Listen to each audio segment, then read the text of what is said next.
ಹಾಸ್ಟೆಲ್ನ ಊಟವನ್ನು ಸೇವಿಸಿ ವಿದ್ಯಾರ್ಥಿಗಳು ಅಸ್ವಸ್ಥರಾಗಿದ್ದಂತಹ ಪ್ರಕರಣಕ್ಕೆ ಸಂಬಂಧಪಟ್ಟಂತೆ ಮೊರಾರ್ಜಿ ದೇಸಾಯಿ ವಸತಿ ಶಾಲೆ ಪ್ರಾಂಶುಪಾಲರ ಮೇಲೆ ಇದೀಗ ಕ್ರಮವನ್ನು ತೆಗೆದುಕೊಳ್ಳಲಾಗಿದೆ. ಅವರನ್ನು ಅಮಾನತುಗೊಳಿಸಲಾಗಿದೆ. ಪ್ರಿನ್ಸಿಪಾಲ್ ನಜೀಮಾ ಬೇಗಂ, ವಾರ್ಡನ್ ಭೀಮಾಬಾಯಿ ಅವರನ್ನು ಸಸ್ಪೆಂಡ್ ಮಾಡಲಾಗಿದೆ. ಅಮಾನತು ಮಾಡಿ ಅಲ್ಪಸಂಖ್ಯಾತ ಕಲ್ಯಾಣ ಇಲಾಖೆ ಅಧಿಕಾರಿ ಆದೇಶವನ್ನು ಹೊರಡಿಸಿದ್ದಾರೆ.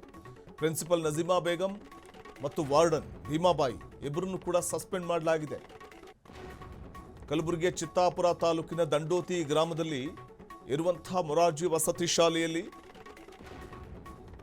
ಆಹಾರವನ್ನು ಸೇವಿಸಿದ 15ಕ್ಕೂ ಹೆಚ್ಚು ಮಕ್ಕಳು ವಾಂತಿ ಭೇದಿಯಿಂದ ಹೊಟ್ಟೆ ನೋವಿನಿಂದ ಬಳಲ್ತಾ ಇದ್ರು.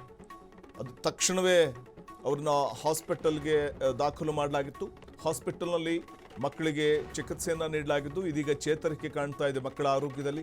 ಇನ್ನು ಪೋಷಕರಲ್ಲಿ ಕೂಡ ಆತಂಕ ಮನೆ ಮಾಡಿತ್ತು. ಸೊ ಈ ಘಟನೆ ನಡೆದ ನಂತರದಲ್ಲಿ ಪ್ರಾಂಶುಪಾಲರನ್ನು ಸಸ್ಪೆಂಡ್ ಮಾಡಲಾಗಿದೆ. ಅದರ ಜೊತೆಗೆ ವಾರ್ಡನ್ ಭೀಮಾಬಾಯಿಯನ್ನು ಕೂಡ ಸಸ್ಪೆಂಡ್ ಮಾಡಲಾಗಿದೆ. ಅಂದರೆ ಸರಿಯಾದ ಆಹಾರವನ್ನು ನೀಡದೇ ಇರುವುದು ಕೂಡ ಮಕ್ಕಳ ಈ ಪರಿಸ್ಥಿತಿಗೆ ಕಾರಣ, ಅಥವಾ ವಾಂತಿ ಭೇದಿ ಹೊಟ್ಟೆ ನೋವಿಗೆ ಕಾರಣ.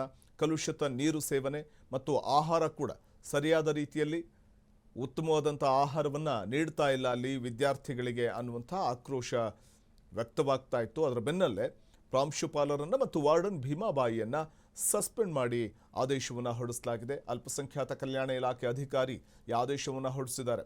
ಕಲಬುರಗಿ ಚಿತ್ತಾಪುರ ತಾಲೂಕಿನ ದಂಡೋತಿ ಗ್ರಾಮದಲ್ಲಿರುವಂಥ ಮೊರಾರ್ಜಿ ವಸತಿ ಶಾಲೆ, ಆ ಶಾಲೆಯ ವಿದ್ಯಾರ್ಥಿಗಳು ಊಟ ಮಾಡಿದ ನಂತರದಲ್ಲಿ ತೀವ್ರ ಥರದ ಹೊಟ್ಟೆ ನೋವು ಮತ್ತು ವಾಂತಿ ಭೇದಿಯಿಂದ ಬಳಲ್ತಾ ಇದ್ರು.